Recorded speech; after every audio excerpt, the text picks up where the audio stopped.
Hello, ladies and gentlemen, and welcome to the Say Report. I'm your host, Devon Decker, and joining me, it's my host companion, Sejohn Sarwick. How you doing, Sejohn? Oh, I'm doing okay, Dev. The world's all falling apart, and Nintendo decided that it wanted to stick the knife in deeper, but I'm doing all right. Look, before we go any further on the recording of this episode, I would like to say one thing. I am fully aware that there are more important things going on in our world right now. I'm acknowledging that. More important things are going on in the world. Toys and video games, they are luxuries. We're probably going to complain about how toys and video games were affected by some of those things going on in the world right now. And I just want to make sure that everybody knows that we say it. We know that these are low priority luxury item things to complain about.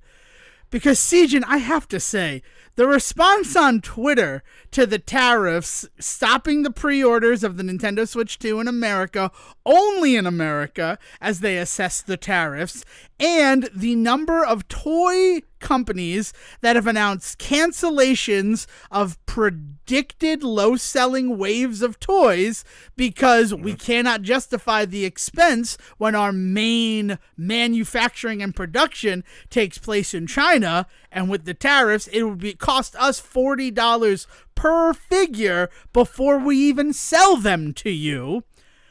And the outrage that people have been having online about that, like, it all just seems very out of touch is the way that I have to approach that. Because in addition, there's a lot worse things going on. But I understand that we're going to talk about them today because they're things that are important to us. They're things that matter to us. But I just wanted to take a minute at the start of this whole thing to say, we know there are bigger things that are going on. But it's easier to complain about the small localized things than try to swallow the entire elephant all at once. Mm-hmm. No, I think there's also something to be said about the idea that, like, this is the stuff that people are going to notice. This is the stuff that people are going to actually feel, like we're not talking about boots on the ground war here. We're talking about a trade war. And, like, where are people going to feel that? They're going to feel it when they go out and they can no longer afford to buy the luxury items they used to. I mean, what is the point of doing anything in this world if it is not to get to a point in your life where you have extra income to spend on taking care of yourself? Whether that's going places and exploring the world or buying video games and hanging out with friends and playing them and stuff like that. Whatever that extra expense may be, right? That's been the point of this entire American experiment from the get-go, is to get ourselves into a place where everyone is in a place where they can pursue happiness, right? Like, and for some people, this is that pursuit that is now being drastically affected. So, like, yes, it is on the small scale things, but that's exactly the point, is, like, that's what a trade war does, is it tackles the small shit. And it doesn't upend your life in a way in which you can't survive, but it upends your life in a way in which you are no longer comfortable. And, like what do you do with that, right? And some people are uncomfortable to the point where they can no longer take it, right? Like, they do not want to live a certain scant lifestyle and want to make sure that doesn't happen to them. I think we all feel that in some way, right? None of us wants to be poor. So, like, this idea that sweating the small stuff is exactly kind of the idea right now, and we'd be foolish to not talk about it.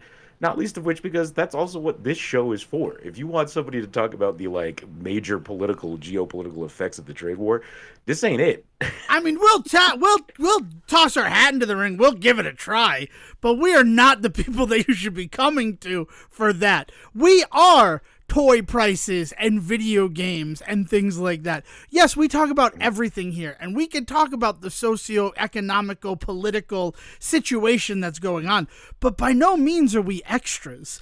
To use an analogy that Sejohn was always big on, like, if you get a DVD player or you get a television, you're probably getting the best, but when you get a television DVD combo, you're getting the worst version of both of those things. So by the very nature of this show, making us jacks of all trades, of all topics, yet masters of none, we should be the place that you come to have a laugh, right? To get through the time. We're a luxury. podcast, right? And so, yeah, I don't know. It's just, the things that I've seen, like the fact that, like, yup, now Trump is a problem, right? Because it affects my toys. Have you not paid attention to the rest of his time in office and the other problems that he's caused? Like, yeah, well, and I will also point out that we've talked about those as well. This is not like this is the first time we have suddenly. It's not like we suddenly realized that we have a shitty president. Right? No, we've definitely we've approached the topic. It's just I don't want to seem like a hypocrite when every time I read this stuff, I'm like, man, what a foolish thing to complain about. When we're going to talk about the very fact that, I mean, this week has been a roller coaster considering the Nintendo Switch 2, right? Send me up and send me down. Bring me right back to the ground. Because it's been nuts. I was so excited the morning of April 2nd. And by the afternoon of April 2nd, I was literally thinking, I'm never going to play another video game. That is how far I fell. And I know that that's insane. That's like just an insane thing to think about it. But the Nintendo Switch 2 presentation, their Direct, looked so good and was so, like, engaging and really had no problems from me, right? Like, Mario Kart World looked incredible. Donkey Kong being the 3D platformer that's, like, kind of a launch game coming out within a month of the release of the system, like, I'm fine with that. That's something I want, a new Donkey Kong game, right? I have Mario at home, and the Mario I have at home is actually literally Mario. It's not, I mean, occasionally it's Anton Blast, but that's more the Wario I have at home, right? But the fact, like, those were exciting things. Did I scoff and laugh at them being like, it's called Game Chat? And did I say to myself, oh, cool, Game Chat. Why has no console ever used Game Chat before? Because it's basically something that we've had since the PS2 with the iToy, which my friend busted out. We did get to have one of those hang out and play video games on Friday after I finally have my permanent crown in. I love it. My mouth has never been happier. And, you know, with the rest of that day, I went and I hung out with friends and just played video games. And we're going to talk about that part of the day, too. But then, after all of this excitement about the Nintendo Switch 2, having some incredulity about, like, I don't know if I'm going to buy a camera with this system. I don't think I need that particular part of this. And, like, even then, it hadn't even set in that if you don't pay whatever their subscription cost is going to be, you're going to have a basically useless button on your system and controllers. Right? Like, that is sobering. To, like, think about the fact that the C button, the much contested C button, what's it gonna do? You know, I saw someone say C is for charge your credit card, because that's what it does. But by the end of the day, right, Dale and I have been carpooling because ever since her change timing belt thing came up at 100,000 miles, her car had been in the shop. It took like a week and a half to get a replacement belt for her car. So not only should it have a timing chain, it has a belt that is very difficult to get, except from Chevrolet. So, you know, American commerce live and well, right? That's proprietary communism. Technology at its best. No, not communism, was it? That's the free market at its best, yeah. But I got home, and it's like, Dale, you go ahead, you do your cleanups first, and I'll sit outside, I'll enjoy the rest of the day, because it was a pretty beautiful day. And as I sat outside the afternoon into evening of April 2nd, I finally started to see the price of everything. And honestly, if the specifications are there, if the rumors are true that the Switch 2 is as powerful as a PS5, which is what some people have been saying, $450, completely reasonable. An additional $50 to get it with a game, I'm fine with that too. But when you start getting to $80 for the Pro Controller, $90 for the pair of Joy-Con, and then $80 for a digital copy, what looks like a $10 premium to get a physical copy, and honestly, that physical copy, excuse me, is just having a box to put on your shelf because of the whole key card system that seems to be going into effect with Nintendo Switch 2. Like, it was downright enough to make a man crestfallen. I'm not laughing at you necessarily or at the like. You're laughing at It's the meme I sent you so of our friend from college saying he's it's crestfallen while looking anything but. No, I'm kidding. I'm sorry.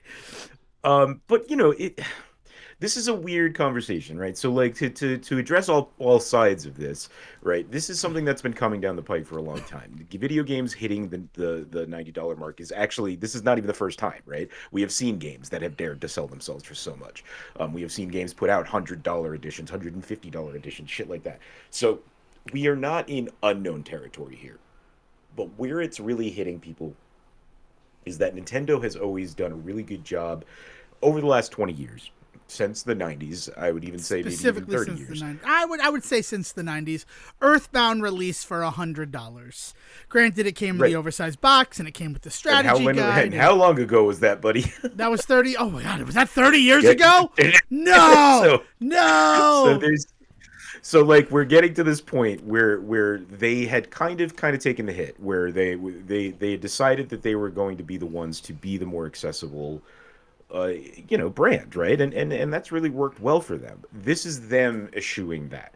I don't feel like this is Nintendo. People are really acting like Nintendo has like some big balls on them and doing something that nobody else has done in the industry. No, this is just Nintendo daring to go to the same place the rest of the industry was already going, right? If you don't think that we're not going to see PlayStation games and Xbox games that are these prices in the coming years, you're out of your mind. I mean, like, especially once Nintendo is able to show that people are still willing to pay for it. Because that's the other thing, is that you're not the only person that's expressed this frustration. People online have pointed this out, that they're not feeling great about this stuff. But the number of people I've seen turn around and be like, as a guy that spent $100 on Mario Kart back in the 90s, I don't mind spending $90 on it now. And it's like, Wait, was it's Mario an Kart interesting point. $100? Really? I believe Mario Kart 64 was 90 or something, or $80 at the time, or like it's not Mario Kart being this much money is not new, right? The first run of Ocarina of Time was $80, I believe. Might have been only 70, but still, like that was first run early like late 90s, right? Like here we are, True, yeah. 25, 30 years later. Like come on, like why are we? But people, there is a camp of people that are like this is not out of the ordinary for Nintendo. I'm fine with this. And that is online, which we all know is the vocal minority. That is not the way Right. that normal people think, the way that online people talk about this. And so I am pretty confident that there are a bunch of people out there that are going to happily talk about how unhappy they are about the price and still pay it. They're still going to buy stuff. Nintendo is still going to sell games. This is not going to be the thing that ends Nintendo or anything like that. But I do think that people are going to have to be a lot more selective in what they do buy. And there's going to be a lot more like, I need justification for this thing to be this, right? So I think a good kind of counter to because I think Mario Kart World has proven itself already as something that I'm willing to put that kind of money into because it looks like there's going to be a lot in that game, right? Donkey Kong Bonanza, I am happy to give the benefit of the doubt. We haven't seen much about it yet, so I don't really. But we wanna also pull the know that trigger that's on- only going to be $70. That's Right, the other right. thing. Like there seems to not to use the term dynamic pricing because that's not what it is, but Nintendo seems to be baking in the value into the cost. Like they know they could easily charge. Everybody says Grand Theft Auto 6 was going to be the first $100 base level game. They could charge $100 for Mario Kart World. And I don't think Well- anybody would be surprised to see that. I'm not Well, not if you happy look to say at- that, but no. Right, Like- right. None of all of this is entirely divorced from a value judgment at the moment. This Yeah. is just talking about like facts, right? And if we look at like what they have done with Mario Kart 8 specifically, like in the ways in which that game has grown and they did all this DLC for it and they were adding all of this stuff to it. What was originally a $60 game, I did end up paying $80 or $85 for. I think by the time it was all said and done, like this is it's not really that big of a stretch to see why them saying, hey, we're going to front load this. We are going to show you that this game is going to be just as big, if not bigger than that last one. And you already spent $85 on that. So here is a $90 game just up front. And like they're taking a big swing and a big chance on that of people saying, well, I'm not buying it. And I encourage people to stick to that. If that is honestly how you feel about this, if you feel like games are getting too expensive, I don't want to negate that feeling in any way, but you can't say that kind of stuff out in the world and then turn around and then still buy the thing and expect anything to change, right? Yeah. So like there's something to be said there about how like if people really do feel this way, they better put their money where their mouth is or rather don't, right? Because prove to Nintendo that this is not going to work. Yeah. It's Because one. here's where the value judgment comes in. Video games are fucking expensive to make nowadays, man. And there's some talk about how there may be some tariff proofing going on in some of this pricing in Nintendo kind of forward thinking. I don't know how true that is Well, I mean, because, we they've had that been discussion. There's a discussion that you and I had way off mic, way before we were sitting in the studio today. And I feel like any argument about this being tariff proofing goes out the window when, because of the tariffs, they have canceled pre-orders in the United States exclusively. Like, pre-orders go up but it's everywhere on important to note that 4.9. was just, but it's important to note that that's just on the system. And as we've talked about already, the system seems pretty reasonably priced. And as anybody that's ever followed the industry knows, the systems are always sold at a loss already. Yeah. And so that I'm not surprised they had to go back to the drawing board on. As far as I can tell, they have not they have not changed the dates on game releases. They have not changed the pricing that they announced, anything like that. So just to the credit of people out there that are wondering if what they did was just see some shit coming down the pike and we're just like, well, if we bump the price up now, then we don't have to take as big of a hit later. Whereas you are going to see people like industry like PlayStation and Xbox who are going to have to adjust to whatever is going on in the market if this shit continues. So there is this idea in the water. Again, I don't want to like give it too much value judgment because like I don't think there's enough evidence there, and as I was gonna say is that like these are pricing conversations and value conversations. They didn't just start in the last 2 months No. when all of this shit started going sideways. Like Yeah. these are conversations that have been going on for a long time. Nintendo has done the math to figure this out. Could they have possibly done a little bit of an extra bump to protect themselves? Yeah, and that would be really interesting to see what happens if when all of this tariff shit comes to pass. If they're one of the few companies that does not need to bump their pricing up to appease shit, they'll come out smelling like roses in a lot of conversations, which will be really interesting. But to back to Devon's kind of hint at the fact that this is not the first time we've talked about this, I will cap this off with the same thing that I capped that off with. Nintendo is not a company known for forward thinking, so let's not get our hopes up, right? Like this is a great like idea that might be part of what's going on, but I don't think that they've got the forethought for that kind of shit. No, I think that they see the opportunity to take this step into being one of the big dogs, and that also means like, hey, we also think we can play at the market level at the same as these guys too, and in a lot of ways it's hard to disagree with them right now. They really are the ones doing gangbusters. If they were going to make a move like this, now's the time to make it. But again, as a consumer, if you don't like that, you have every right to not like that. And the way that you tell them you don't like that It's is with you your don't wallet. spend the fucking money. Yeah, I have to agree. I have to agree with Sejohn there, and it is something that I've been turning over in my head, where the fact where it's like, if this is too much for me, I'm just gonna stop playing video games altogether.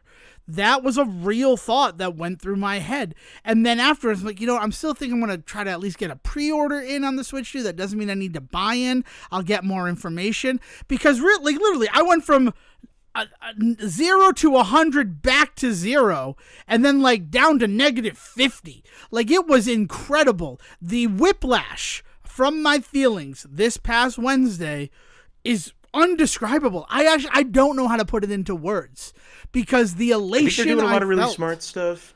I mean, I think they're doing a lot of smart stuff in terms of letting you bring your library forward as much Yeah. as you can and things like that. I think they're making some big efforts there.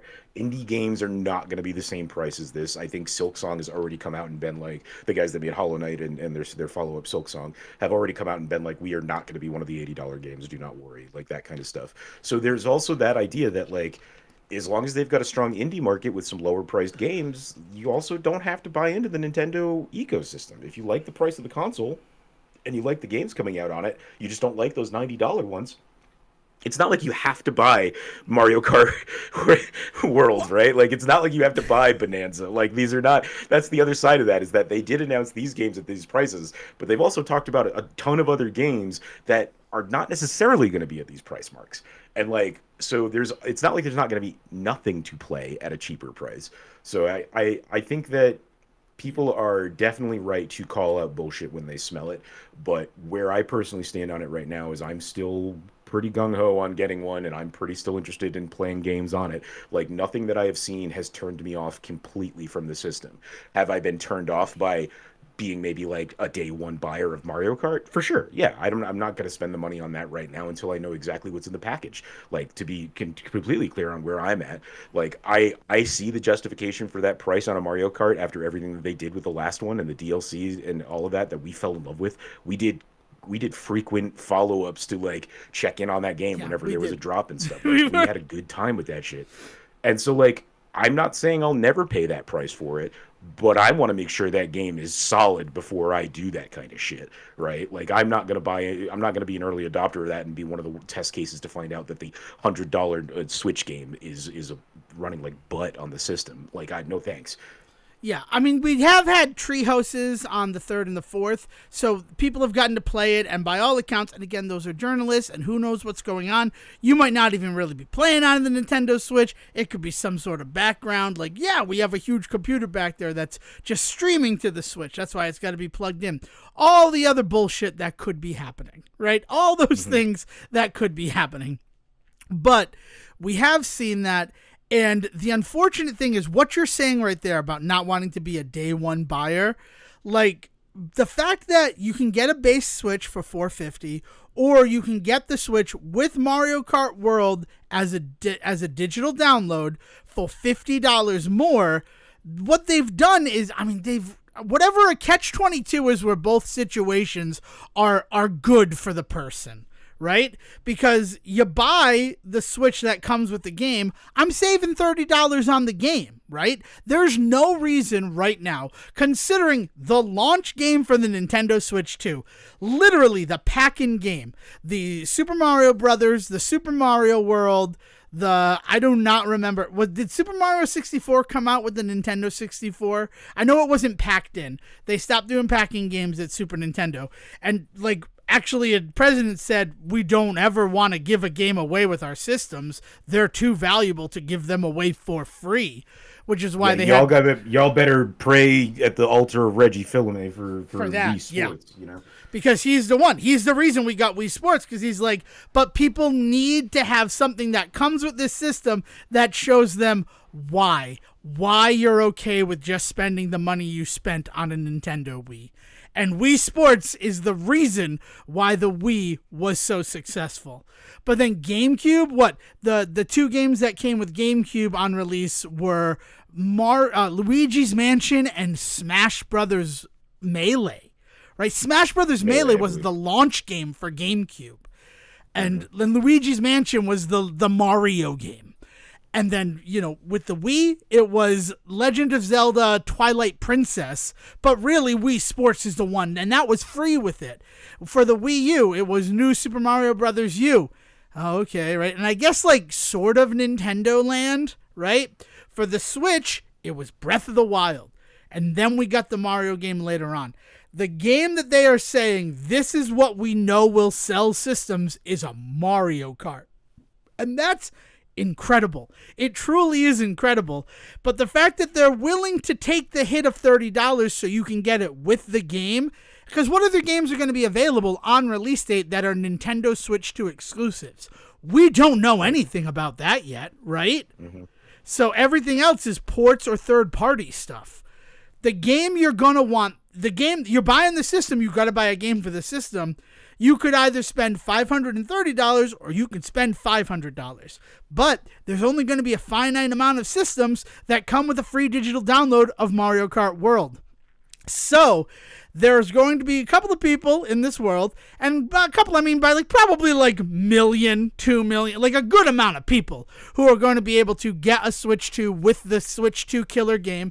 And honestly, it seems like the kind of game, based on what we've seen, that you would want installed on your system. So that at any moment, if your friend's like, hey, you want to do some Mario Kart World? Hell yeah, let me just get it open. Like, that's going to be how it works. That's going to be what you want to do. So to do it that way, that's awesome. But then all those other people who are only able to get a system, or who it's parents buying it as a gift for their kids so they might not know the difference, right? The kid just said they want the Switch 2. They didn't mention any game, right? They already have Switch games. Maybe this will just play them. All of the things that like they prey on the uninformed consumer about, then they're going to get that $80 for the game because A, there's going to be that finite amount that will sell out that includes the digital download, and then B, you're still going to want that game.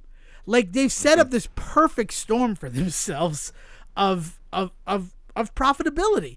And I can't fault them for that because at the end of the day, they're a company and profits are their goal. I understand that. I also understand, with all of the emulation issues that have happened with the Switch, why they would want to raise the bar for entry to their games. They know how valuable their games are. I can't be upset with them. And 5 years ago, we saw it on the Xbox Series X and the PlayStation 5 when the cost of a game went from the $60 standard, hope you heard the air quotes, to the new $70 standard. I guess I just wasn't expecting within 5 years the standard to go up again. But that could just be the standard for Nintendo games. I don't think Capcom has never raised their prices over the $60. And that's been good. That's been great in terms of not being a first-party publisher. But you better believe if it's a game that is exclusive to the Nintendo Switch 2, they could charge you whatever they want because they know you're probably gonna want to play it. Yeah. And that's just the problem. What else they... Right, and seeing what else they put out and what else they price things at is going to be more telling. Because Mario Kart, I think they're in a position to charge this kind of money for because they've proven in the past what this kind of money can do with a Mario Kart game. Donkey Kong is going to be an interesting kind of litmus test. If they can also get away with that being a successful game at that price, then we'll probably see a lot of games that fall into that price. Sorry. No, I'm not happy about any of this, right? Like I'm not going to be cheerleading people buying this thing if they do not want to, if they do not believe in it. This is so like Nintendo's in a little bit of a tenuous position right now because I'm not going to push this on anybody, and like FOMO is the way that anybody sells anything nowadays, right? So like Nintendo needs to figure out a way to make sure people want to be on their system, and this isn't it, clearly, obviously, right? But also, none of this seems like the end all be all for the Switch 2. People are acting like the Switch 2 story is just now fully written now that we've gotten this one piece of information, and I think foolish to believe that. Like, we're gonna see some other things about the Switch 2 that are gonna be able to maybe make this system a lot more viable for people than it currently seems. Maybe not. Right. I mean, I'll say this. The only other game that we know that's coming to Switch 2, but it's also having a Switch release, so that's a whole question. We're going to have to address that as well.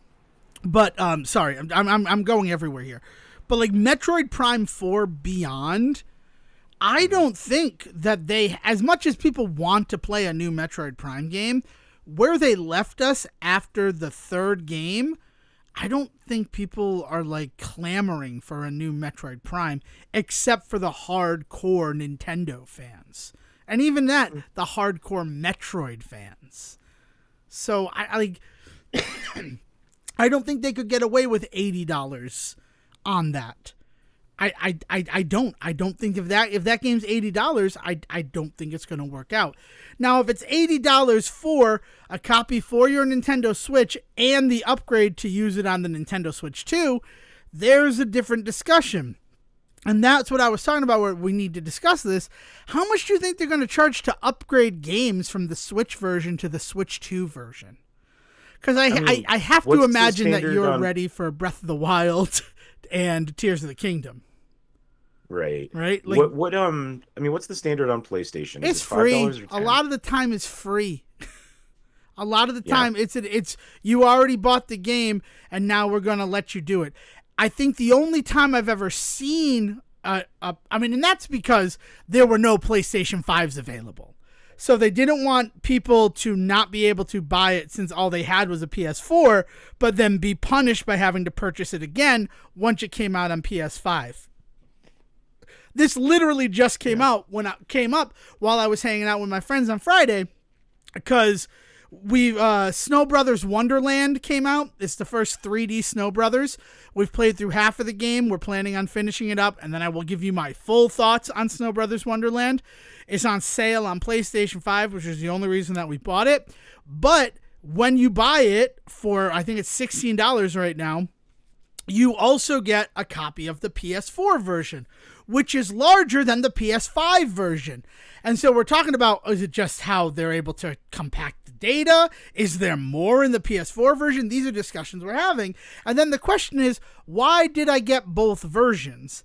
And I'm like, because that's so baked into the PlayStation experience, is that when you purchase a game, you get a PS4 version and you get a PS5 version, all for that one cost, which is crazy, because then it makes me feel like I'm getting less when I buy a version that is only the PS5 version or only the PS4 version. Because like Gal Guardians, right? The big topic from last week. Thanks to all the listeners, by the way. We had a lot of people tune into that one, and I have to imagine it's Gal Guardian related or Grim Guardians 2 related. But whatever. Thank you. If you're a new listener, we thank you for coming back. I had the option to buy a PS4 version or a PS5 version. So I bought the PS5 version, but I did feel a little hurt that, like, I own a PS4 and a PS5 version of Grim Guardians Demon Purge, because that was the thing. And now they've changed it. The Teenage Mutant Ninja Turtles game, Shredder's Revenge, when it released, they only released the PS4 version. And then if I want a PS5 version, I have to re-buy the whole game. So that I don't have anything. I mean, if you can look right now and find it, I don't have any proof where if you're upgrading the game, like, it's a reasonable price. Usually you're buying a version that is optimized for PS5, or an upgrade from the PS4 version to the PS5 version is weirdly baked in. And maybe that's because I'm a PlayStation Plus user. So they're like, we'll throw it in there, which has already been stated by Nintendo Switch Online, that if you are the expansion pass version of that, you get for free the upgrades for Breath of the Wild, Tears of the Kingdom, and Kirby and the Forgotten Realm. Forgotten Kingdom? I don't remember the name of that game. Love that game. That's the one that I'm excited that there's a whole new story coming with the Switch 2 upgrade. But then I do want to know, how much is this upgrade going to run me? And how great an upgrade is it going to be? Yeah. Because that's there's still some questions for sure. Because if I slot in a PS4 game into a PS5, there are some noticeable upgrades with the game before we get to an optimized for PS5 version, just because of the way that the system functions. So, like, if I'm playing Breath of the Wild Switch version on a Switch 2, it's going to be the same exact experience on a Switch 2 unless I give them the money to unlock, like, a better frame rate. It seems wrong. I understand that it's their proprietary stuff, but it's still on some level feels like you're getting me to pay you again for a game. And that's also the fear of this all digital future, that like $80 for digital games, $90 for physical games, which I know that everybody's like, that's because people don't understand. But we saw stores that had it posted, and yes, it was in euros or it was in pounds sterling. But the fact that the digital was cheaper than the physical, yes, we've been asking for that for a while, but now it feels like they're making their march on no longer having physical games. Mm-hmm. And I mean, when we talk about that with things like limited runs and super fun and all these things where, like, then you play an even bigger premium, right? $40 for a physical game that was like $15.99 digitally on a Nintendo Switch. so that you can have a physical or, copy for your worse, you collection. never get a physical version, and your license is just at the whim of whatever the company decides to do with it. You never truly own the game, right? Right. And even then, like the game that I buy today, right? Like if I go and buy a game that just released, I'll even talk about like Mario Kart 8, my copy of Mario Kart 8 Deluxe, because I bought a physical copy of that. That game card, if they shut down the servers and everything, and I lose all the backed up stuff that I have on the Switch, I'll only be able to play the version of that game that was released. Because not everything is on that game card, right? Most game cards for Nintendo Switch have a day one patch. Fuck, most games in general have a day one patch. So it's a frustrating world. I'm not gonna lie about it. It does frustrate me. Yeah. You know what? I'm gonna kind of leech off of this by bringing something up, like the fact that we didn't get the Wind Waker HD on the Nintendo Switch, so that Nintendo could sell us the GameCube version of Wind Waker on Nintendo Switch Online Expansion Pass. Like, that sucks, right? But it really opened my eyes up as to why there's no reason with all of the come on, the Banjo-Kazooie game, Yooka-Laylee. Yooka-Laylee is getting a remaster. That game came out in the life cycle of the Say Report, right? Which is only we're in the 9th season. We're in our 9th year of doing this. A game that released while we were doing the show is getting a remaster. And really, like, I get it, too, because that first version of the game was not the best-looking game, right? It had a little bit to be desired.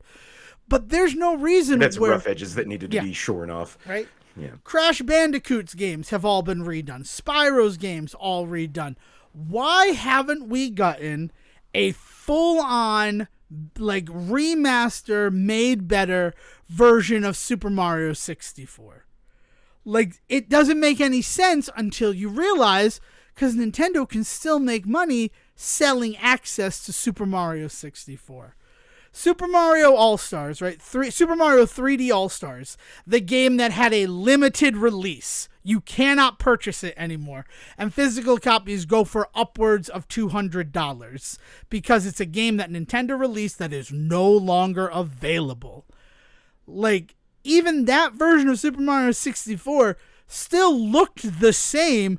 It just had a little bit better camera system because you're going to be using an analog stick instead of the 4 C buttons to control the camera. Right. But, like, that's their thing. They're not going to release remasters, and, like, that's why we didn't get Wind Waker HD, because then they couldn't say, oh, on day one, if you're a Nintendo Switch expansion person, you get access to Wind Waker on your Switch, which you've been asking for forever. And the reason I bring all this up, right, is that A, it's a pretty solid segue from the Switch 2, but B, a game I've been waiting for a remaster for since elementary school, released the same day as all the information about the Nintendo Switch. Sejohn, do you know what that game is? Since elementary school? I don't know. Was it Pajama Sam? No, it's Croc, the PlayStation game. The PlayStation 1, like, 3D platformer that had tank controls. Mm-hmm. So it was 5th grade. Right? It had to have been 5th grade. Yeah, I think it was 5th grade. I got suspended from the bus. I was not allowed to ride the bus because of some reason. I couldn't tell you. I got kicked off the bus so many times when I was a youngin' that all of the reasons run together.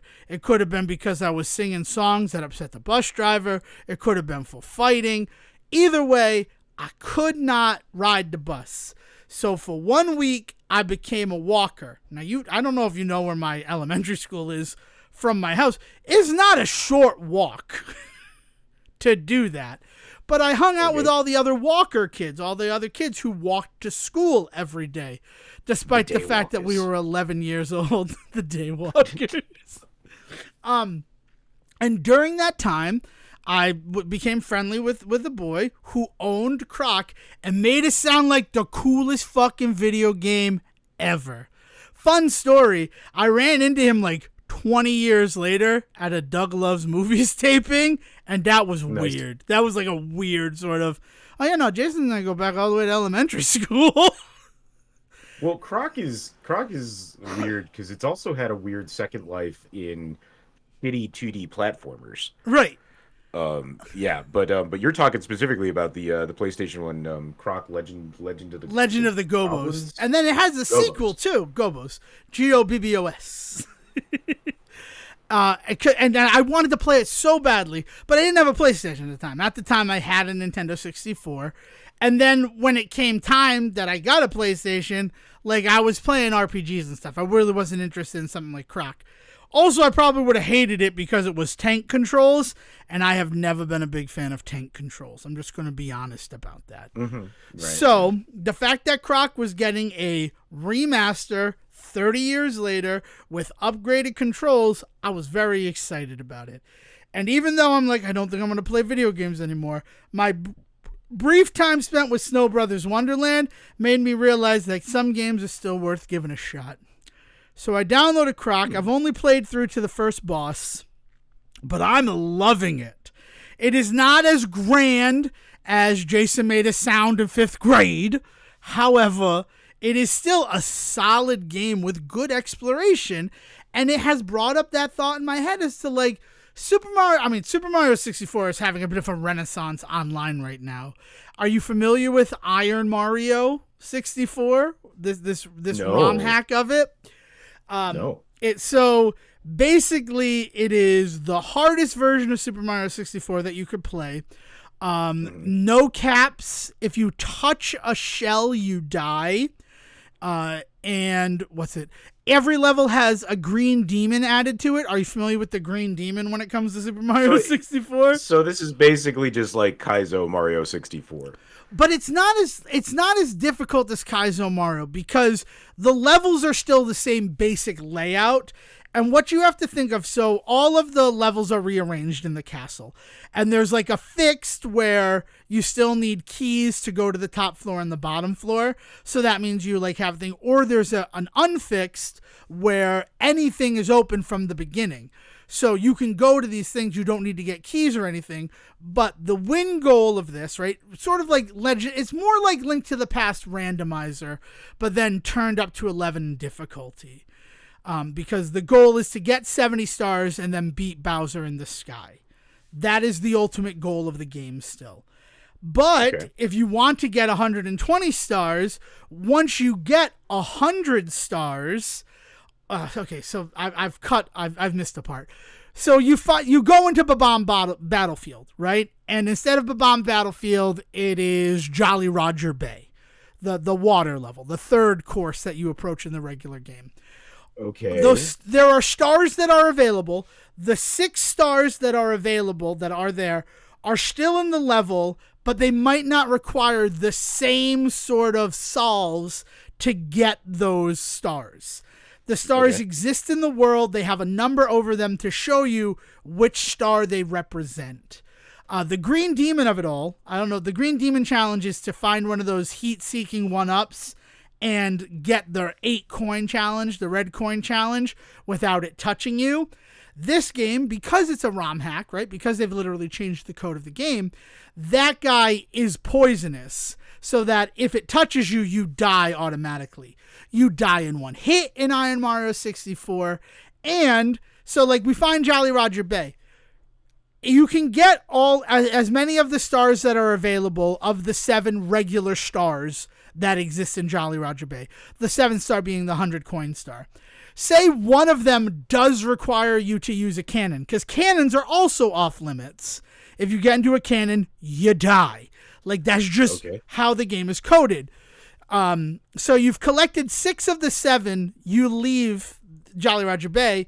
You have opened up access to some other level. You go into that level. You can now no longer go into Jolly Roger Bay. It is locked off behind you. So part of the strategy of playing Iron Mario 64 is knowing how many stars you can get in a level, or like if stars are not worth it because you might die, you have to like sort of plan out, without knowing what levels are available to you, your 70 stars that you're going to collect to get to Bowser in the sky. But the nice wrinkle is, if you're able to get to 100 stars, you're able to get to an area where you can activate two of 4 switches, so the caps in the game, and then the 4th switch is to use shells. So that's the whole thing. So it's possible to get to 120 even if the game populates something that would be difficult, and all levels that were closed out before reopen to you. And this game is getting played all over Twitch right now. The people who would be playing Kaizo Super Mario World are playing Iron Mario 64. So it's having a moment. Was that? Yeah, it's excellent. It seems like it scratches that same itch. Yeah. Yeah. I'm glad people out there really enjoy this shit, because fuck me, did that sound like the most stressful thing you've ever described to me. Yeah, I have not played it, but I have fun watching people play it. There's also a deck builder, right? Balatro has gotten into people's brains. So deck builder Super Mario 64, where you buy your cards and the cards are actions you can do, and then B, A, Z, and R each have a card there, and like you have to try to get stars using the deck that you've built with like punches and long jumps and triple jumps and things like that. Super Mario 64 7. I watched somebody play Desert Bus Super Mario 64, which was literally just running as Super Mario through the desert and trying not to die for 9 hours. For 9 hours and then turning around. Like this is what, like, Super Mario 64, now that it's like 30 years old, it's seeing the same sort of renaissance that Link to the Past saw when it turned 30, and Super Mario World saw when it turned 30. And then I'm thinking, like, why hasn't Nintendo? I mean, I know they did Super Mario DS, right? Super Mario 64 DS. Weirdest freaking name convention, right? Which is a remake, but then they added 30 more stars. They made Wario, Luigi, and Yoshi playable. They've done a version of that. But why on the Nintendo Switch would they not remaster that game to take advantage of all of the modern conveniences? Well, because you already, like you said, and that's what it is. They don't have to, because Croc had to, right? Nobody could play Croc, the PS1 game. There was no way to play it. But Nintendo has kept those games active, and I've never really considered how much not being able to make money off of something that requires no extra development, like the real value in that. Like, I bet they're upset. For a lot of these companies, it's the only thing that they're going to be able to do to survive in some instances, because we're hitting that area, much like with movies, right? Mm-hmm. Where if the idea being that, making a movie and putting it out in theaters is hard, but you know what's really easy for these theaters to do now?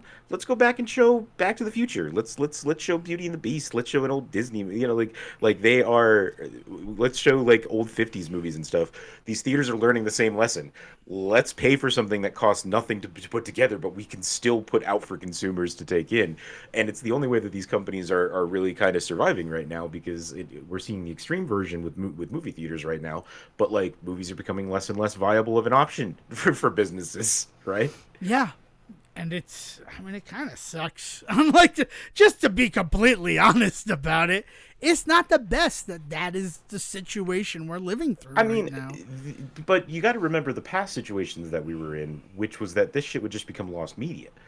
I definitely believe that we need to make efforts to make these things more accessible to people, and to make things, easier, better, cheaper, fun, like that. Like, I'm all for that. I think that there are next steps to take, but I do think that there is something really cool about how many games nowadays we do still have access to that otherwise, outside of doing some shady shit on your computer that not everybody is comfortable with or knowledgeable enough to do, like you just weren't going to play these games again.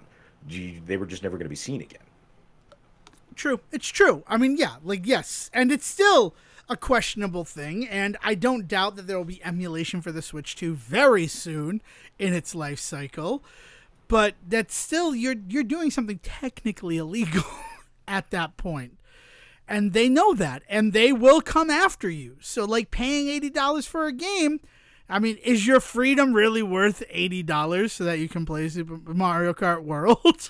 No, well, and I don't want to ignore the knowledgeable part of that, right? Yeah. Like, yes, there's definitely the shady side of it, and people are not necessarily comfortable with that. But there's also people out there that no matter how comfortable they are with it, are just not the kinds of people to know how to do that stuff and not interested in learning, you know? Yeah. Heck, even if you're knowledgeable, sometimes it can be it's so much work to get something working. And then at the end of the day, you're just getting to play a recompiled version of Sonic Unleashed. Ouch. No, I mean, I looked at it and I do want to try it, but I haven't done it yet. I'll be honest there. I've been more focused on my continuing interest server, Super Mario 35. But again, that has gotten to a point where I'm like, I don't know if I want to keep investing time into this. Because you're right. There is a knowledge factor there. All right. Now in a transition, because I did some other fun stuff that I do want to talk about. I did say we were going to give 5 good minutes to Beyond the Gates, because someone was asking me how Beyond the Gates is doing, and I said I'm going to put the research in, but it's going to take some time. So you're familiar with Beyond the Gates? Have you watched an episode? No. Okay. I'm like loosely like familiar with what we're about to talk about, but let's go. Yeah, no, and that's fine. And the fact of the matter is, it is doing fairly well, right? First of all, I didn't realize that CBS also has other soap operas. Like, they still have either Bold or Beautiful or Days of Our Lives. I don't remember, right? Like, that's how little it means to me. But as I was looking through, when it airs and all that, seeing the listings, they have other soap operas. They have, I thought that the only things that they were having produced semi-daily, right? Because occasionally they didn't do like a Friday or things like that, were shows like CBS This Morning, The View, and then like Late Night with Colbert and After Midnight, which R.I.P. After Midnight. I don't know how to feel about you. Did you ever watch After Midnight? Oh yeah, Okay. The new one with Taylor Tomlinson. Yeah. Yeah. Watched it quite a bit actually. It was a fun show and definitely made the effort to become something bigger and better than its predecessor. What At Midnight was. The way that it worked on itself and the bits and stuff that they were trying later on and trying new things were great. I just think late night television is just such a fucking gamble. But... Oh, yeah. And I will say this. After Midnight definitely had the next day YouTube strategy figured out. I would see clips from After Midnight. It was not worth it to watch it live. And then I'm like, but I can watch it on Paramount Plus, so that's a good thing to wake up with. Or I was seeing clips on social media or on YouTube. So like they were able to tap into that same strain that I guess literally every other late night show is kind of working with now. Because Jimmy Kimmel is just a YouTube clip farm. Not Jimmy Kimmel. Jimmy Fallon, The Tonight Show, is just a YouTube clip farm. And like that, my father doesn't stay up, but he watches every monologue the next morning on YouTube. So, that's a thing that happens. So for Beyond the Gates, it felt like, they're trying to get into the soap opera thing. And they are, but with something that they own top to bottom. Like, it is very much Paramount that is producing it. They're not paying money to anybody else for their episodes. And, there's only been about a month's worth of episodes. And I'm not really here for it. I'll be completely honest with you. I like soap operas. I was a big Guiding Light fan. I'm not going to lie. I saw a couple of episodes of Passions.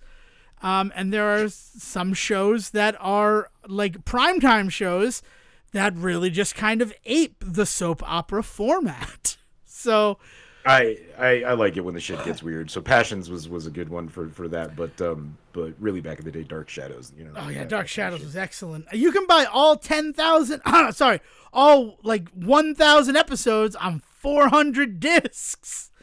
Yeah. Crazy. I love the world that we live in. I liked Guiding Light because it's definitely soap operas kill off characters and then bring them back all the time. But when they killed Reba in Guiding Light and brought her back as a clone, like they literally leaned into clone technology and real Reba was alive and marooned on some desert island, like I was so there for that storyline. And then clone Reba, because she was artificially aged, she artificially aged herself to death. Crazy stuff. Like stuff that worked for me. And Beyond the Gates, I was going to give it a try. I watched the first episode, and the production value was just so low that I'm like, I can't do this anymore. The storyline on this one is a gated community, right? Like, that's the I think it's a country club. Like, I don't know anything about the show, I'll be honest with you. Yeah, no, the most that I know about it is that it is about an affluent group of people, which they always are, but like in like a specifically like affluent situation. So country club, gated community, that makes sense to me. But that's like the tying factor, right, between the characters. Yeah. What is the hook that is bringing everybody together? It's that they all live in the same or attend the same very rich snobby place.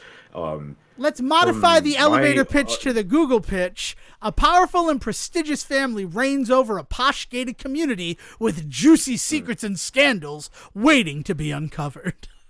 Well, then they're African Americans, right? Like that's the other side of all of this is that there's a big push in this show because it's the first truly African American run soap opera, or at least led soap opera, in like 50 years or something like that. Yeah. Let's see. I don't know if I can find that whole thing about it. It is the first soap opera to feature predominantly African-American cast since Generations, 1989 to 91. And the first new daytime soap to debut American Broadcast Network since Passions in 1999. So, you know. Damn. Yeah, it's an impressive thing that it's happening. Soap operas were such a huge part of the entertainment community for so long. Like, it's how broadcast networks kept the lights on, really. Because that whole time, since black and white television, soap operas have been. Yeah. And they still go on. Like Bold and the Beautiful, Young and the Restless, like General Hospital, those are all soap operas that started long before either of us were born. Yes. So the fact that it was a new one and everybody was excited about it. My mother's like, I'm excited to have a story again, because that's what she called Guiding Light. I mean, I'll admit it. It's because of my mother that I watched Guiding Light. It's not like I stumbled upon it on my own.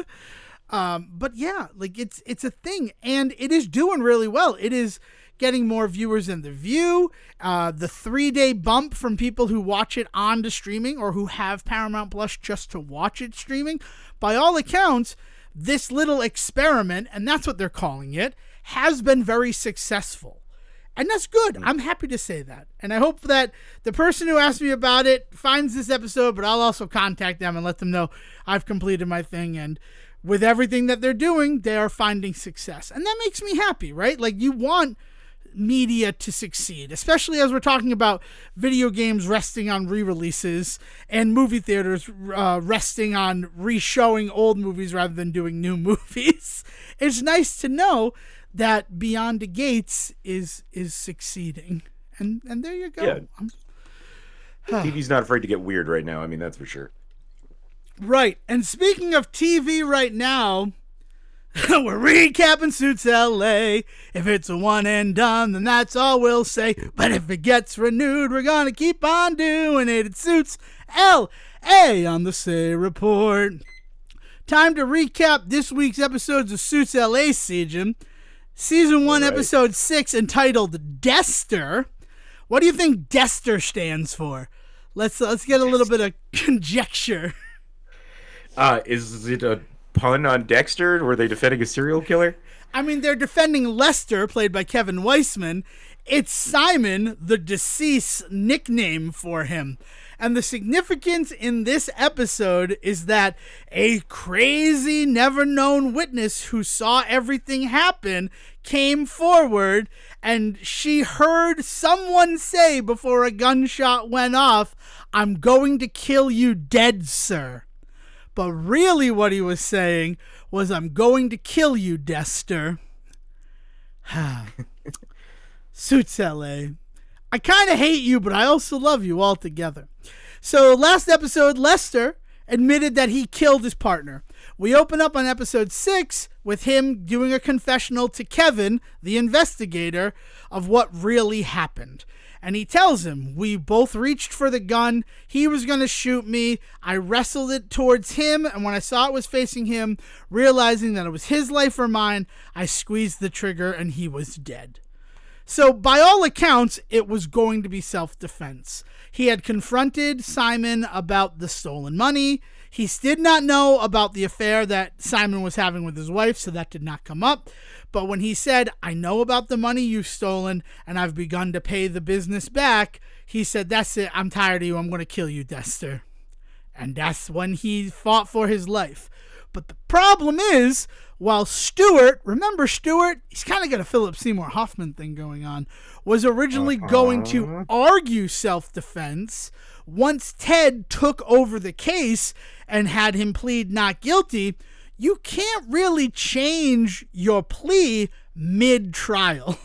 You say what it is. So now the fact that it is self-defense and we have evidence that it was self-defense, we can't switch to that. So we can't let Ted know that Lester killed him. Because if Ted knows, he won't be able to continue in this trial because of, his morals and everything.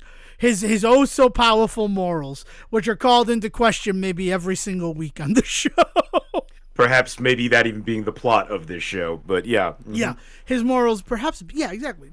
So they go to court, and, it's 4 days, it started at the court 4 days after the confession, and all these things are happening, he's asking questions, and then the cross comes from Sophia Pernis's Elizabeth Smith, and she's like, did you kill him? And because he gave this whole thing, and he's like, I watched him kill himself, and that's the thing. She says, if I said I had a witness who could refute your testimony, would that change your story?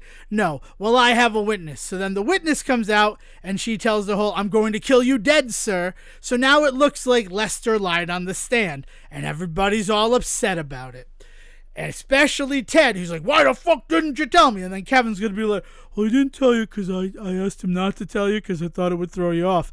Because the last time I told you something that you didn't need to know, it threw your entire life off kilter. Cut to 2010. Turns out, on the day of Cameron, the impersonating comedian who was killed by the mafia, his funeral, Kevin found out that Pellegrini was going to be arrested at the same time as his funeral. So while Ted should have been with Samantha at Cameron's funeral, like helping her grieve the loss of her client, he instead went to go watch the mafia guy get arrested. He got a great picture of him on the toilet. We've completely ruined him forever, Samantha. These are real things that Ted Black said to try to defend why he wasn't at the guy who he caused the death of funeral. Yeah. Also, he comes in and he goes, and I found out that Cameron was doing that voice on stage. He was using the impersonation of the mafia guy as part of his act. Somebody saw it, told Pellegrini, that's how he got killed. So don't blame me for Cameron's death. Blame Cameron for Cameron's death. Really just a lot of morally questionable things. 12 hours after Ted was going to ask Samantha to marry him. In a scenario where... And this is the hero of our show, right? Yeah, this is the hero of your show. Yeah. So that's a thing. That's a real thing. So then it goes back to it, and they're like, well, now we know that it's self-defense, but we can't change our plea unless we find something in everything that's going on that will allow the change. Because there are things like new evidence can come to light that will make a plea change or things like that. But prosecution had already closed, they had already rested their case. So like once that happens, like you're really locked into the plea unless new evidence, and it has to be like overwhelmingly like huge evidence can be introduced. So Ted goes to Stewart and he's like, I know I was an asshole. I'm sorry about it. I need your help because now I need to argue self-defense. And he's like, oh, so what I wanted to argue from the beginning? You made your bed, lie in it. Oh, but Stewart, you always said you'd do anything for a client. And Lester used to be a client. So they spend a whole night together trying to figure out a solution. And they clearly don't overnight, because we find it in the morning, the sun's coming up. They start quoting A Few Good Men to each other, which is always my favorite part of the Suits show, is the fact that Aaron Korsh, at his core, is probably just a huge fan of A Few Good Men. So he tried to make like a fast, fun show that's A Few Good Men without any of the military trappings. So he goes, I don't need to have it read back to me like I'm a child. That's what Ted says. And Stewart goes, wait a minute, the transcripts. And it turns out those transcripts that the prosecuting attorney, the district attorney, had like the fake story planted in the newspaper to get introduced into the trial. In those transcripts, Lester's wife said, I know that Simon wanted to kill Lester. He had said it multiple times that he wished Lester was dead, or that he could just kill Lester and be done with it. So because of that, in those transcripts, which were brought into this trial as evidence, they had their door to switch the plea to self-defense. And it was a really, really great scene. Like, you want to talk about scenes that people are going to be talking about when it comes to Suits LA? That's going to be one of them. Because the judge, in all of his judgeship, is like, I really had a problem with you, the tactics you used to introduce this evidence into my trial. And I believe what they call this is the chickens coming home to roost, counselor. And she's so mad that like, and then Ted and Amanda have a nice, I believe you call that being hoisted on your own petard. I think they call it losing. I think they just call it losing. And so using that evidence, the fact that Simon had threatened Lester's life multiple times, they were able, it's over. It's fucking done. The 6-episode trial of Lester is over. He has been acquitted on all charges. He's not guilty. Life can go on. And Sam and Ted hugged because he finally apologized for the death of Cameron. He took his responsibility for including that civilian in his trial. Stewart and him have made up. Like, seriously, the first arc of Suits LA is over, which does lead me to believe that if this was going to be released on Peacock, it probably would have been released in a part 1 and a part 2. And this would have been your part 1, so you have a good story. Maybe the 7th episode would come next to like entice you and get you waiting for the next one. But yeah. The arc is over, and it feels so good. Like, when they're like, we're actually going to end this trial, I was so happy. Because 6 episodes for a freaking defense trial is too long if you just do not have enough juice to keep it going. Yeah. And you've heard it. Maybe things will be a little bit more kinetic moving forward, yes. Shall we say. I think that like this was the start of it. I'm waiting for Railsback Lane and Black and Associates to just become one firm. I don't see any reason now that everybody's forgiven everybody for them to still be 2 separate firms. And then you could still have the inner office intrigue about everything that's going on. You could have the question of who's going to be the head of entertainment now, if it's still going to be Brian Greenberg's character or if Erica Rollins is going to take over. Because that was the like B story, and it was slight. It was a very small B story. But Stewart, before the start of the trial, went to Erica and said, I just want you to know that if this breaks bad, you have a job at Back Rails and Lane. And Railsback and Lane. Sorry, the names are so similar. Railsback and Lane. So he basically offered her the job that currently belongs to Rick because he wanted Erica to come over there anyway. So Rick was all upset that Stewart essentially offered his job to somebody else. And that was a whole thing as part of the episode as well. And it didn't really work the same way. I'm going to be honest. There was not a lot of juice there because finally we're at like this trial and we're getting to see all these really nice moments. All right. With the last 5 minutes of recap time for Suits LA, I have a couple of apologies and corrections to make. The first, I have to scroll up to my conversation with Sejohn earlier today. I said that Amanda Stevens had lost a client, and I said his name was Davenport. His name was Dante Everson. I fucked that up. I apologize for that. Davenport. Yeah. And we got his whole story. He was a 19-year-old kid. He was wrongfully convicted of murder. Exonerating evidence was somehow found in the prosecuting attorney's office, looking like they buried the evidence. 7 months later, Amanda applied to have, the trial reopened so that the kid could be exonerated, since they had the proof that he didn't commit the murder. And that is when Elizabeth Smith leaked the story that would get him killed rather than affect her win record. That was the whole story of Dante Everson. Real, despicable shit. And that's the thing. If you're going to make your main characters as moral gray area as they are, and we're talking moral dark gray, they're closer to black than white, Ted and Stuart and all of them. You really got to make your villains truly despicable. So to find this district attorney who has no scruples and will do whatever has to happen so she can win, I'm set. I love Sophia Pernis, who's playing the role, but just the way they treating her is disgusting. Absolutely, making her the absolute worst character. And the other thing I need to apologize for, and this is a big one. This is a big deal. So please forgive me, Sejohn and listeners. Suits LA is on NBC. I had always assumed that it was on USA. It is a Sunday night on NBC series. I had no idea. When they're saying, I just didn't understand why they would want to do that. It doesn't make sense to me. And fact of the matter is, they're not getting the best ratings for this show. Suits LA is not seeing the same success as its predecessor did. Yeah. And I don't know the reason why. I have never watched an over-the-air episode. I watch it on Peacock because we have Peacock in the home, mostly for the Chicagos, because my parents like to be able to just watch the Chicagos without commercials. But there's some other stuff. The Irrational just came to a finish with its second season.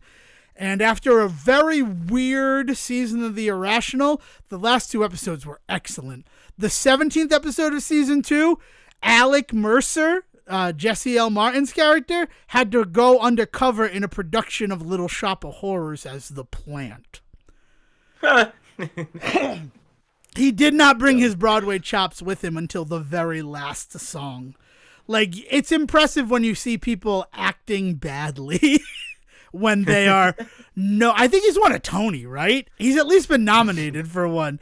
But to see him, no effort into being the Plant was hilarious. But then the final song, turns out that the person, spoilers for The Irrational, a show that we never really talk about on this show, and we're in the middle of the Suits LA recap, so just go fuck yourself, Devon Decker. His girlfriend Rose, she ended up having to take over for Audrey because the Audrey of the show was the murderer of the guy. So it was this really interesting. It was good. It was a fun little show. It was a fun little episode. And then the finale was really good too.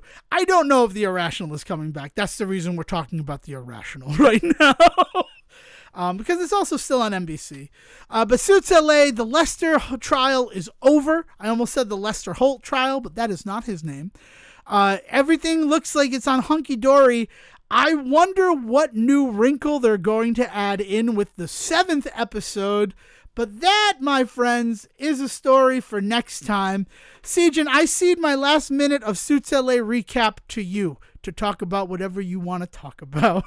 Well, so no, I mean, so does it still kind of stink of that streaming service? This was really just meant to be binged, put out there, and then move on from this, or because I also wonder how much life they thought it was going to have. Was it supposed to be a one-off thing, or was it intended to be an ongoing series?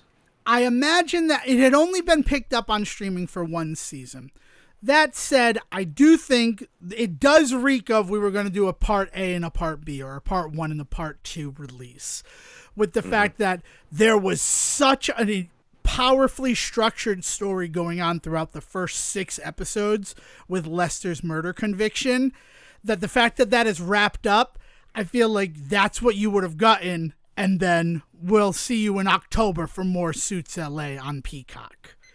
Yeah. So it definitely still has that, because it feels like, that's what we did with these first 6 episodes was a streaming season. Yeah. I almost wonder if it got added the remaining 7 episodes of season 1 when it got brought from Peacock to network. So the next episode is really going to be a big deal. But that's all the time there for Suits LA. Sejohn, did you get out to a working man this week?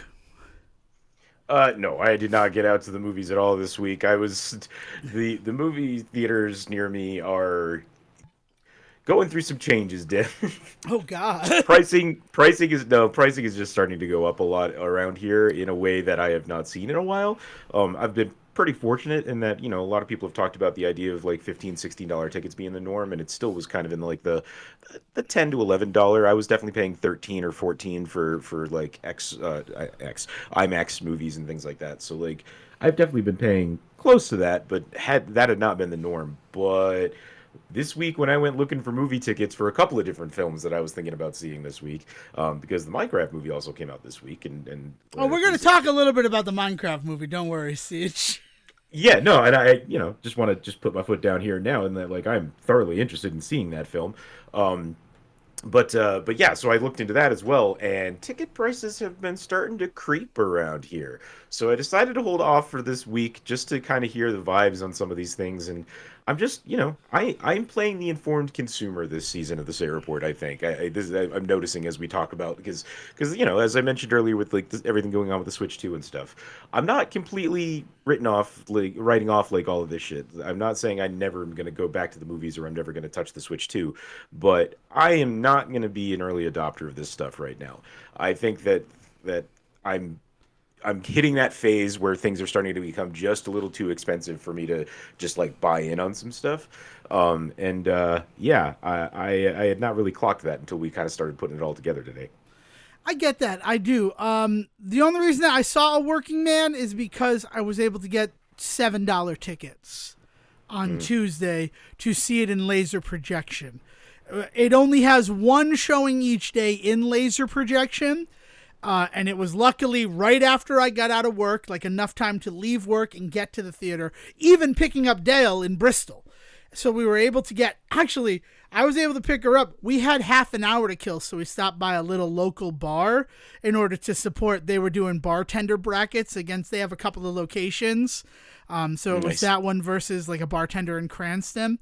And so we did what we had to do to make sure that she got her points from the Deckers, because usually we hit that on Tuesdays. Then we went to see A Working Man. I won't say anything about it because other than the fact that go friggin' see it. It was very enjoyable. And there apparently it's based on a book series that's got 14 entries. I would love more Levon Cade movies. Because he's really good. I don't know if Cade is his last name. The first movie is Levon's Trade. But even then, he goes by a different name. But they tell you, but Sylvester Stallone wrote it. Did you know that Sylvester Stallone wrote A Working Man? That's fucking badass. I mean, he's a known writer. He wrote Rocky and all that. Yeah, but and also has had his hands in many a film. I think the Expendables movies. I'm sure he has had his hands on those scripts. So it's cool that to see Jason Statham working on a Stallone script. That's awesome. Yeah, it was awesome. It was very cool. That was like a thing that made me cheer in the theater. But it's also Statham and David Ayers again. So you got that beekeeper energy. Go see it if you have the opportunity, A Working Man, or definitely hold out, wait to see it. When it is available at home for like a reasonable price, is going to be worth your time. Really good. Like that type of movie elevated to whatever the next evolutionary like location is with it. And then, I don't know, Minecraft, a work print leaked online. And so I watched what is a that. work print specifically? So a lot of the CG is passable. It's just so like you have an idea of what's going to happen. There are legitimate moments where it's a dude in a costume and then suddenly he becomes like a reboot level CGI representation of what that person's going to look like, and then goes back to just being a guy in a costume. Nice. There are moments where like a character or a creature is just an amorphous blob, so that you can see this is how we're going to have him move on through the scene. There are definite moments where it just goes to the people in front of green screen. Excellent.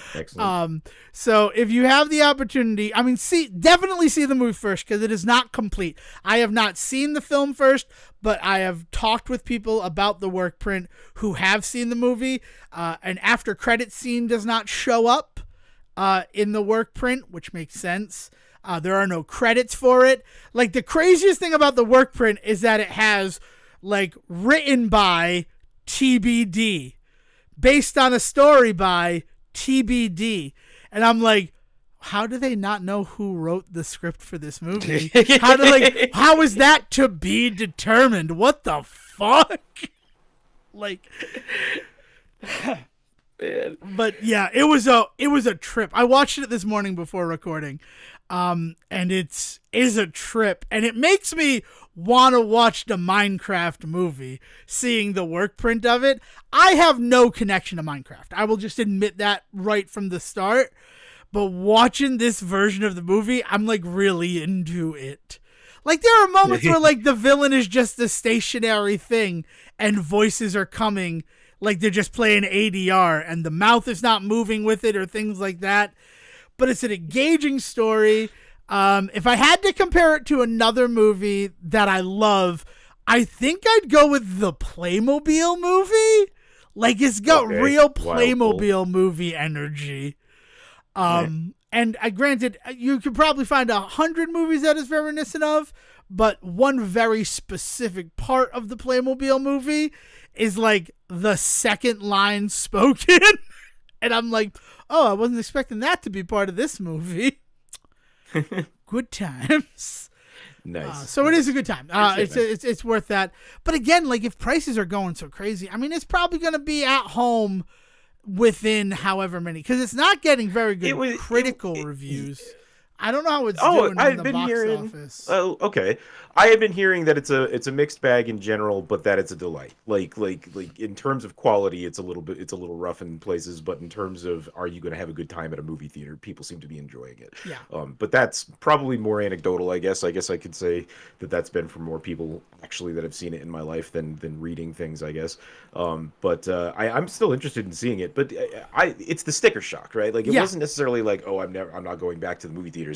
Now I just need to kind of reevaluate, like, okay, what that means for me. I'm going to be spending this much. Maybe I'm not going to go out to dinner as well, or maybe I'm not going to do this other thing this week if I do this instead. So, like, it was just that initial moment of just like, okay, I wasn't budgeting or planning for this, so, like, I'm not going to do that this week. People forget that you don't have to go to movies the week they come out.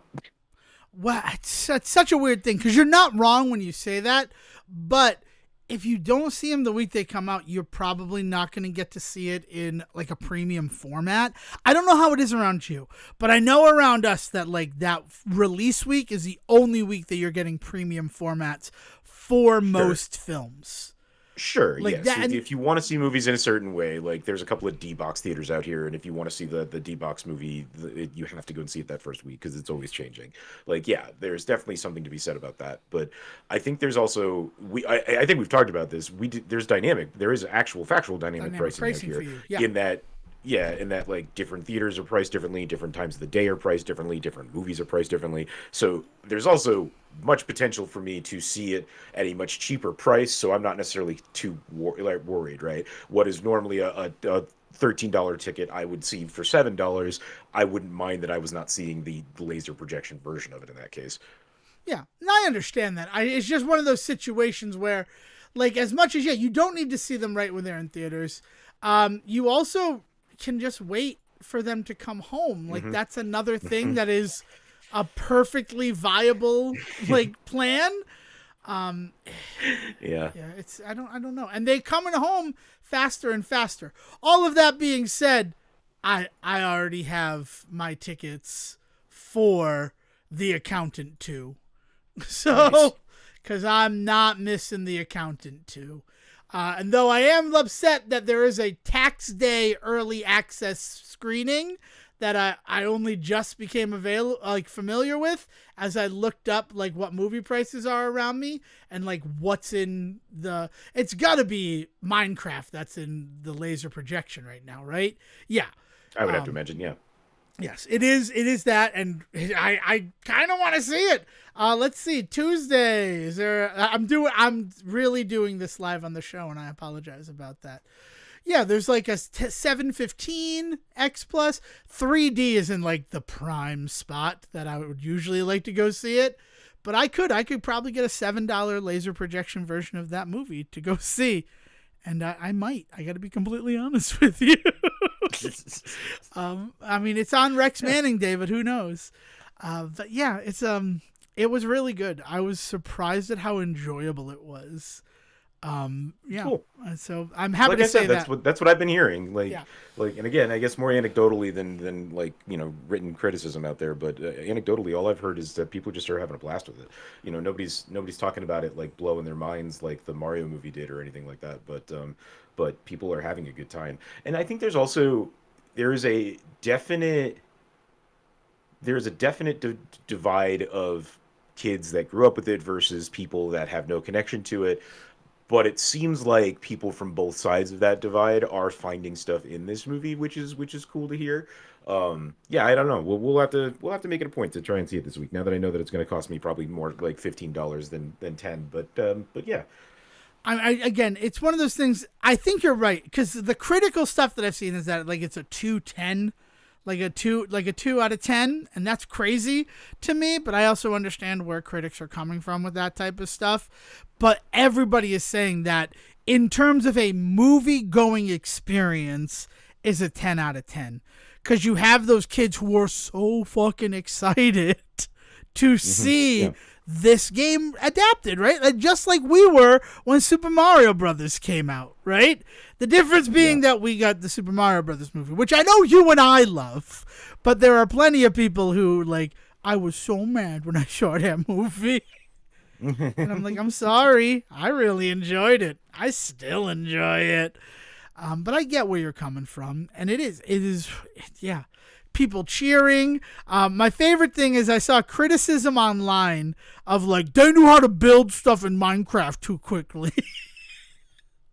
Like this, my kid's biggest complaint about Minecraft is that they knew how to build things too quickly, and I'm like, oh okay, that's a weird complaint. I wanted to watch Jason Momoa punch trees for the first hour.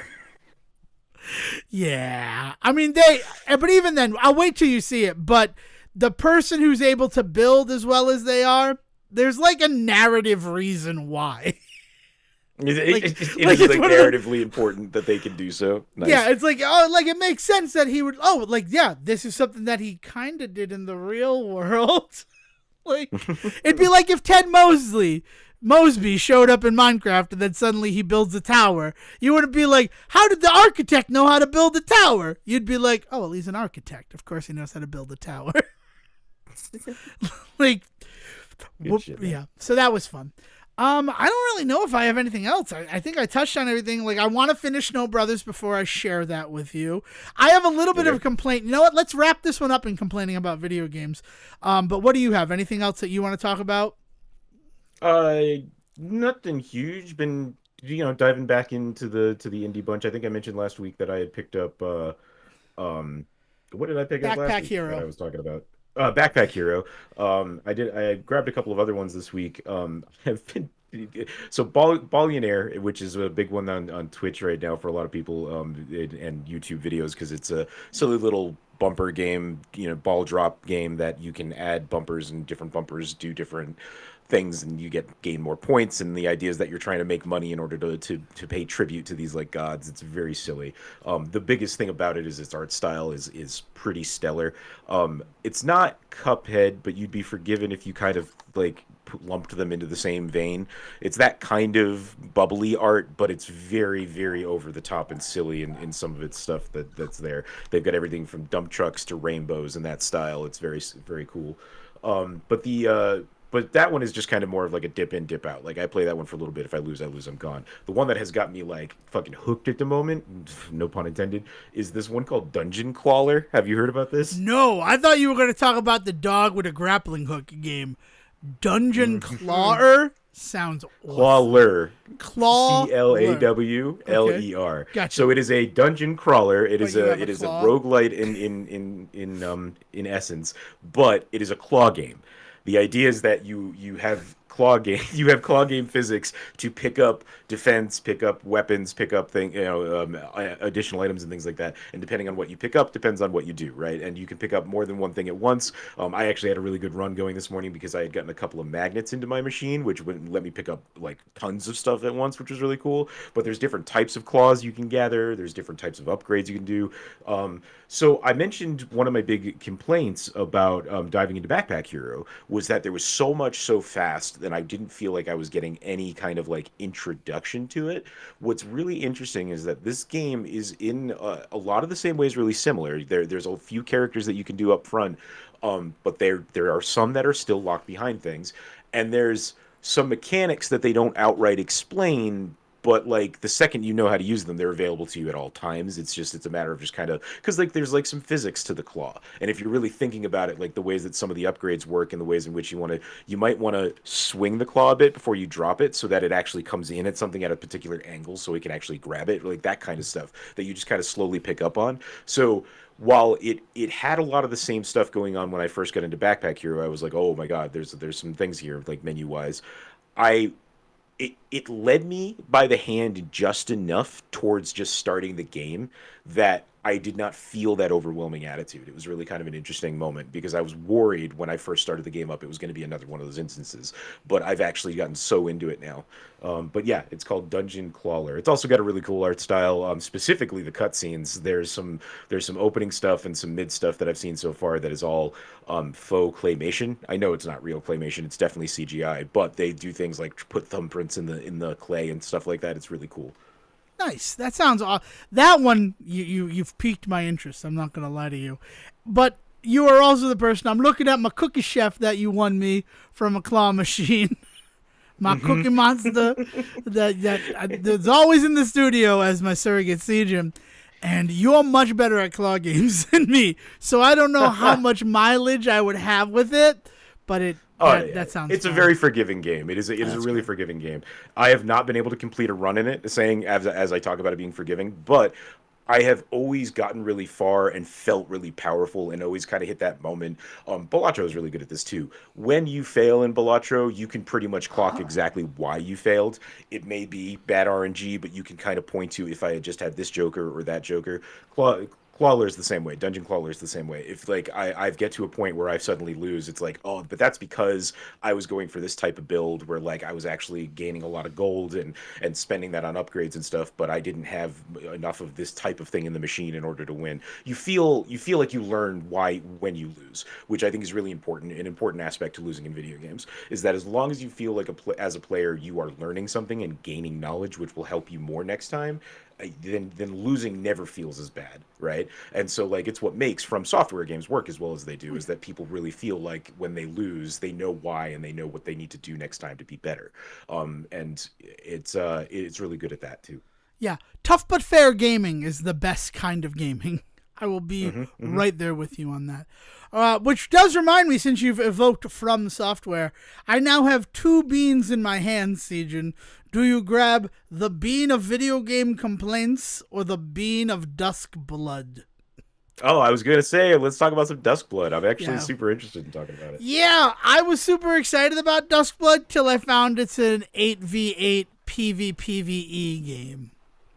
Yeah, weird that there's doing some weird like multiplayer stuff, but is that like I wasn't getting the impression that was the only way to play it though. By all accounts, it's like a character shooter game. It seems like. Oh, okay. So until we learn more, I was super excited because, I'm sure you saw the meme online if you were online this week of, look, it's Bloodborne. No, it is distinctly different from Bloodborne. Should we still treat it like it's Bloodborne? Yes. The whole Godzilla scene from Goldmember? God, I love that scene. And you got Hero from Heroes in it. But yeah, so the disappointing factor about that one is that it looked like it was going to be a full-on, like, spiritual successor to Bloodborne, a la Demon Souls becoming Dark Souls.